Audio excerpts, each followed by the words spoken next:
Төртүнчүсү айтат ван-нияха. Төртүнчүсү болсо бул жанагы өлгөн жерде кошок айтып ыйлаган жөнүндө. Өлгөн жерде өзүнүн чачыны жулуп, кийимдерин жыртып, бетин тырмап айбап, ошо өлгөн адам үчүн ушундай ыйлаганды нияха деп коет. Бул дагы караңгылык доордун, жахилияттын адаттарынан. Бул нерсени көрүп атабыз, азыркы күнгө чейин мусулмандар таштабайт. Жөн эле тагдырга наразы боло турган сөздөрдү айтат, өзгөчө аял кишилер кошок айтышып, өкүрүп ыйлашачынбы?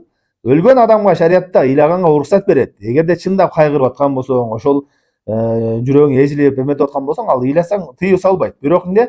Ыйлаганда шарият тыюу салган иштерди кылбаш керек. Мисалы үчүн бетин аймап, кийимдерин жыртып, чачтарын жулуп, жерди тыткылап, жана ошондой эле жаман сөздөрдү айтып. Ой, сен жашай турган, көрө турган өлбөшүң керек эле, сен өлгөчө мен өлсөм болот эле, мындай болсо болот эле деген тагдырга наразы боло турган сөздөрдү айтпаш керек.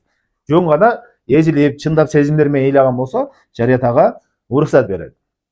Бирок эмне? Ошо Аллах Тааланы наразы кыла турган сөздөрдү, иш аракеттерди жасабаш керек.